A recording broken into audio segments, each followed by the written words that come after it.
భగవంతుడా, తల్లి కడుపులో ఉన్న బిడ్డ ఆడో మగో అని తెలుసుకునే తెలివిచ్చావు, కానీ ఆ పుట్టే బిడ్డ మంచివాడో చెడ్డవాడో అని తెలుసుకునే తెలివెందుకు ఇవ్వలేదో ఇప్పుడు తెలిసింది. అదిస్తే ప్రతి తల్లిదండ్రి ముందుగానే జాగ్రత్త పడి నిన్ను పూజించడం మానేస్తారు కదూ.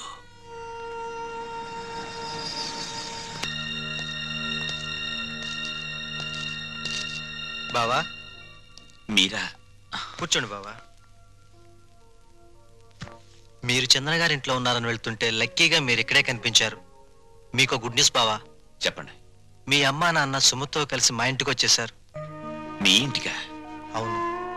మీ పెద్ద తమ్ముడు కనపడిన కూబీ కదా, కొన్నాళ్ల పాటు కూతురింటికి వెళ్ళొస్తామంటే పర్మనెంట్ గానే టెంపరీగా అన్నా అంట. దాంతో మావయ్యకి ఒళ్ళు మండి పర్మనెంట్ గా అని చెప్పి వచ్చేసారు.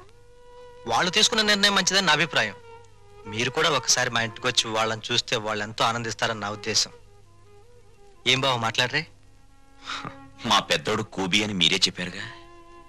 ఇప్పుడు నేను మీ ఇంటికి వచ్చి మా నాన్నని కలిస్తే మీరు నేను మా నాన్న కుమ్మక్కై ఒక చోటుకి చేరామని, మనమంతా ఒకటైపోయి వాళ్ళని వేరు చేశామని నాన్న అలరి చేస్తాడు. అది కరెక్టే. మా చెల్లెమ్మకు మా అమ్మ నాన్న అంటే పంచప్రాణాలు. మీరు సహృదయులు. ఇకపై వాళ్ళు క్షేమంగా ఉంటారు. అదే 10,000. తప్పకుండా.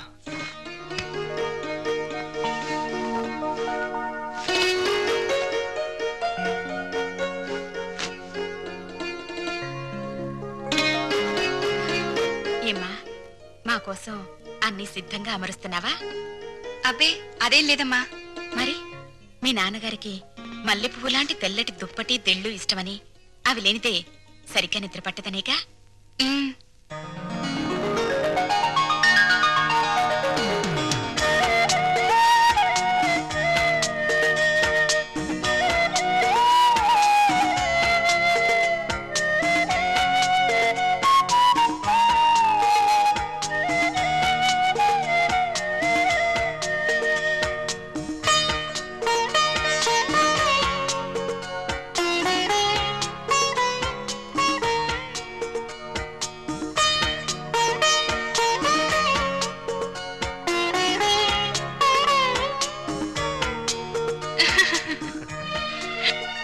సుమతి, కళ్ళజోడు పెట్టుకోకపోతే మీ అమ్మ బొట్టు పెట్టుకోలేదు, మామయ్య చొక్కా బొత్తము పెట్టుకోలేడు. ఆ కళ్ళజోడు అడిగి తీసుకో, అలాంటిది ఇంకోటి తెస్తాను. అల్లుడు, మా ఇద్దరి మధ్య ఈ కళ్ళజోడు తగాదా తప్ప మరీ తగాదా రాలేదయ్యా.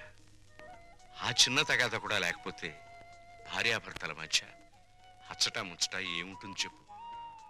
అదేనా మిగిలితే అదో తృప్తి. కాదనుకుని ఉన్న అండ పోగొట్టుకున్నాం. ఇప్పుడు పాపారావును కూడా కాదనుకుంటే మనకి పెద్ద దిక్కు ఎవరు? పెద్ద దిక్కు కోసం ఉన్న కిడ్నీలు పోగొట్టుకుని మన ఆరోగ్యం పోగొట్టుకుంటావా? అల్లుడు రేట్ చేసిన పాయింట్ కరెక్ట్, నీ ఆన్సరు కరెక్ట్. దీనికి తరుణోపాయం నీకన్నా నాకన్నా తెలివైన వాడు కనుక అల్లుడే బాగా ఆలోచించగలడు. ఏ అల్లుడు? నేనేం ఆలోచించగలను? దీంట్లో ఆలోచించడం